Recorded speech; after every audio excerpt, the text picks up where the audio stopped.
open with a statement, and then we'll go to questions. Great Big East game. First and foremost, really appreciate playing on Martin Luther King Day. It is something that is so special, something that we asked for, and to have it on this day, coming off of, we lost 4 in a row. We were in every single game, close games, trying to get over the hump. This is the first time we've played with our, basically our starters.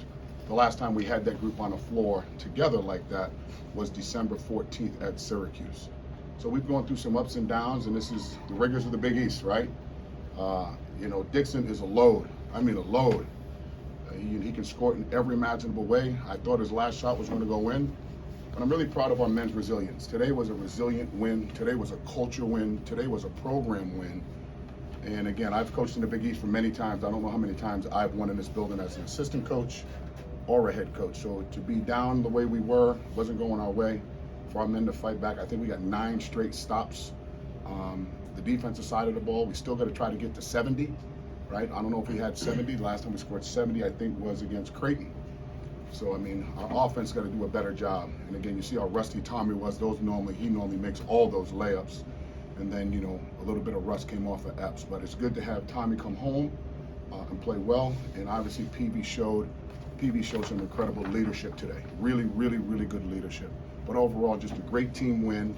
And to do it on Martin Luther King Day means more to me than any of you will ever understand. Because those opportunities weren't there for coaches, for players, for people, without that vision, without that love and compassion for humanity. So, MLK, I appreciate you, bro. Let's open up with Patrick Stevens from the Washington Post. Ed, I know you guys mixed defenses throughout the day, different looks, but what do you think kind of key closing stretch there? I thought our ball pressure. We purposely went smaller to try to speed the game up. They had an incredible pace, so we wanted the game to go a little bit faster. We just were missing a lot of shots. In doing that, we tried to be disruptive against Longino and Dixon. I don't know how great of a job we did, yet at the end of the day, we found a way to win. These are games like, we came and stole a game, right? Really came and stole one, and that's okay. That's okay. I thought going small really helped, and I thought the press really helped us. Let's go to Marcus Washington. Hey, Micah, you got your 3-point shot going. You had struggled of late. Just how did you kind of get off the snide and get your confidence back and starting to hit those shots? That's just constantly being in the gym, working on my shot, and then my teammates and my coaches having confidence in me every time I shoot the ball, thinking it's going to go in, and it went in today. So just stay in the gym. And Coach, you talked about going small. It did seem like when you went small on offense, the court sort of opened up. Yeah, Is yeah.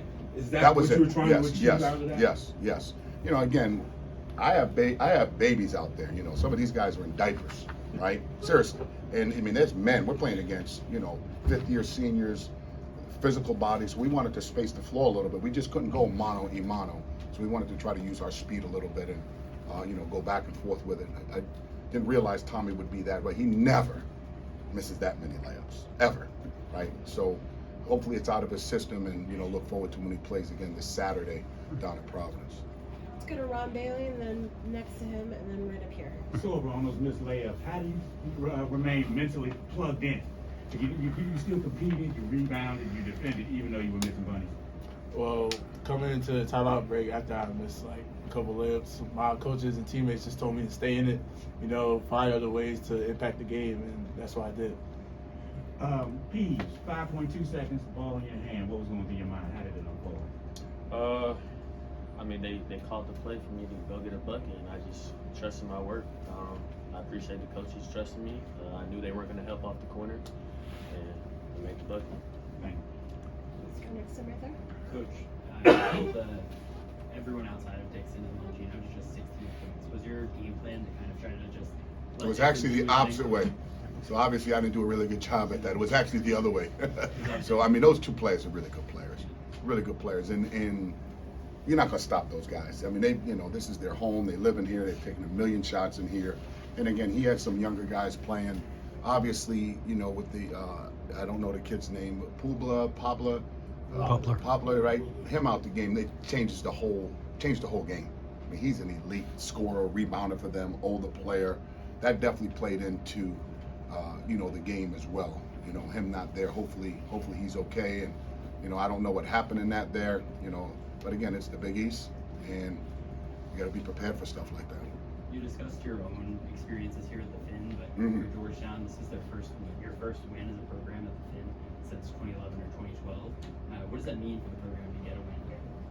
It means we're developing, right? We're a long way to go, but we've come a long way, right? And when you looked at all of our Big East games, every single Big East game we've played, we've been right there. I mean, right there. So we're not there yet, but slowly but surely, we're trying to climb that mountain to build sustainable success, not just a flash in the pan. And that's culture, that's character, that's program development, that's relationship with administrators, alum, former players, community, right? That's what, when you come on and take over a program, it's not just the players, it's the whole community, it's the family aspect of a program, and that's what we're trying to do. And quick one, you got the Commander shirt on. It looks like you got them this weekend. Growing up in New England, obviously being a Patriot fan, but the energy that's in the district right now for the Commanders is it's addictive, right? And there's some personal relationships I have there, and anytime I could rep them, come on, baby. And who are they playing?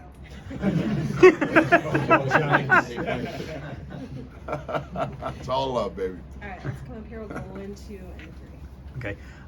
Coach, congrats on the win. Thank you. Two-parter. Malik Mack only had 3 points, Yep. but just had that one, had the one key basket down the stretch. And this reminded me, and the second part, this reminded me a lot of your game against Seton Hall earlier this year. It was Yeah. a very smash-mouth game in the 60s, Mhm. and that seems to, and outcome similar to this, very much a smash-mouth defensive effort. I mean, when the ball's not going in the basket, it gets hard on the officials. They always want to see the ball go in. When it's a 59, 58 game coming down the stretch, but I like ugly. Man, do I like ugly. It feels good getting in the mud a little bit, and your elbows are rubbing, and bodies are bumping, and people are cussing at you. That's what the Big East is all Big about. East is ugly. No. And The it's Big great. East is beautiful. It's beautifully ugly. Gorgeous, lovely. But when you get to the court, you need some brass knuckles. You need a couple of nunchucks. And no, I'm only joking. It's sometimes the ball don't go in the basket, and in these games here, most whoever has the ball last normally wins. All right, right here, and here. Thomas, two questions for you. First of all, what happened with Muga there? Just a couple players getting into a little scuffle, and I was just trying to back my teammate up. He probably took it the wrong way, and I wasn't worried about it as much. So. Second part is coming back to Philly. What was it like being back, and what was this whole experience like for you? So, it just felt great, seeing all my old high school friends, high school teammates, high school coaches, family members just all coming out to the game, coming to support me. I thank all of them for coming out as well. But I just try to, continue to just play my game, show them what I can do. I haven't seen a couple of my family members that were at the game today, so it was kind of fun playing in front of them. I can tell all you here in Philadelphia, this kid represents y'all in an incredible way. He's one of the nicest, humility people I've ever been around. To be this young, he's 19 years old, and he has a 50-year-old soul, right? And then 50-year-old layups he took today, but he represents y'all well. I promise you that. At a high character level, incredibly high character level. Coach, you mentioned how today was a program win, a culture win for you guys, and so much has been made of your defensive improvement, your program improvement in general. How big are these two guys in doing that? These guys are called contract extension guys, right? When you defend, you win. Bottom line, right? Because the ball's not always going to go in the basket. But if you can continue to encourage your guys to be the tougher one, first to hit, first to the floor, care, share, love. These guys are elite. I think he's one of the best defenders I've ever coached. Maybe the best defender I've ever coached. On the ball, off the ball, right? He guards the rim. We have a pretty good tandem defensively. We have our little guys. I call them Tattoo from Fantasy Island, Jaden and Malik. You're too young to know that. You have no idea what I'm talking about. He has no idea we're talking about a tattoo, right?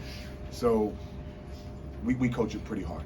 The length that we have a little bit with Burks and Caleb and Curtis, that helps a lot. And proud of our staff for picking those players to try to help Georgetown grow again. We got to get out of here. So last question, Patrick. I got one for each. Thomas, just how certain were you going to be able to play today after sitting out the last game? I wanted to play. That's basically it. I just had a feeling in my heart. I just had a feeling in my body that I needed to play.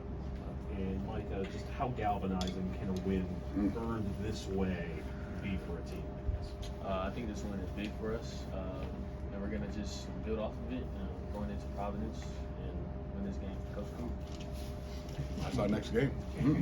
Interesting. I appreciate you guys. Thank you. Thank you. Great time.